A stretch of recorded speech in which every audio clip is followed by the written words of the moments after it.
আমার মতো কে কে শুটকি খেতে পছন্দ করেন? আমি কিন্তু ভীষণ শুটকি পছন্দ করি। বিশেষ করে শীতকালে আমি কিন্তু এরকম পাঁচমিশালি সবজি দিয়ে মানে শুটকি দিয়ে রান্না করলে সেটা ভীষণভাবে পছন্দ করি। তো হ্যালো এভরিওয়ান, আসসালামু আলাইকুম। যে যেখান থেকে আমার ভিডিওটি দেখছেন আশা করি আপনারা অনেক ভালো আছেন। তো আলহামদুলিল্লাহ আমিও কিন্তু মোটামুটি ভালো আছি। আজকে আপনাদের সাথে শেয়ার করছি আমি পাঁচমিশালি কীভাবে সবজি দিয়ে শুটকি রান্না করি সেইটা।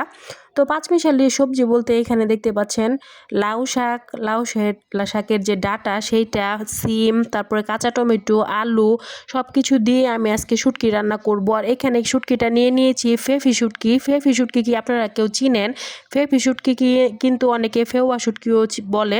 তো আমি ফার্স্টেই কিন্তু শুটকিটাকে গরম পানি দিয়ে ভিজিয়ে নিয়েছিলাম, তারপরে হালকা একটু সিদ্ধ করে নিয়েছি যাতে শুটকির মধ্যে কোনো প্রকার মানে ময়লা না থাকে সেজন্য। তো এর পরবর্তীতে কিন্তু আমি একটি প্যান বসিয়ে দিয়েছি, পরিমাণ মতো তেল দিয়ে দিয়েছি। আর এখানে কিন্তু পেঁয়াজ আর রসুন থেঁতো করে নিয়েছি, তো সেগুলো এখন সুন্দরভাবে তেলের মধ্যে ছেড়ে দেবো আর হালকা করে ভেজে নেব। ভাজা হয়ে গেলে কিন্তু আমি শুটকিটাকেও দিয়ে দিব আর শুটকিটাকেও কিন্তু আমি ভেজে নেব।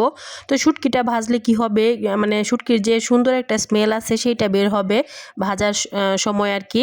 আর একটু ভেজে নিলে কি হয়, খেতেও একটু ভালো লাগে বেশি, সেই জন্য একটু ভাজলে ভালো মানে ভালো হয় আর কি। তো এদিকে দেখতে পাচ্ছেন আমার পেঁয়াজ আর রসুনটা কিন্তু অনেকটাই ভাজা হয়ে গিয়েছে। এ পর্যায়ে আমি শুটকিটা দিয়ে দিলাম। আর এখন শুটকিটাকেও হালকা করে ভেজে নিয়ে তারপরে কিন্তু সকল মশলা দিয়ে দিব, মানে হলুদের গুঁড়া, মরিচের গুঁড়া, পরিমাণ মতো লবণ সব কিছু দিয়ে দিব। এখানে দেখতে পাচ্ছেন আমার শুটকিটা কিন্তু প্রায় ভাজা হয়ে গিয়েছে, একদম বেশি ভাজা যাবে না, হালকা করে ভেজে নেব আর কি। তো তার পরবর্তীতে কিন্তু সকল মশলা দিয়ে দিতে হবে। আর শুটকি রান্নাটা কিন্তু একদমই সহজ, আর আমি কিন্তু খুবই সিম্পলভাবে শুটকি রান্না করি। জাস্ট এই মানে রসুনটা থেতো করে দিলে আপনার শুটকির যে একটা স্মেল সেটা চলে আসবে আর খেতেও কিন্তু অসাধারণ লাগবে। তো এখন কিন্তু এটাকে ভালোভাবে কষিয়ে নিতে হবে মশলার সাথে। তো যত সুন্দর করে কষাবেন ততই কিন্তু খেতে ভালো লাগবে। 10 থেকে 15 মিনিট সময় নিয়ে আমি এখন কষিয়ে নেব শুটকিটাকে।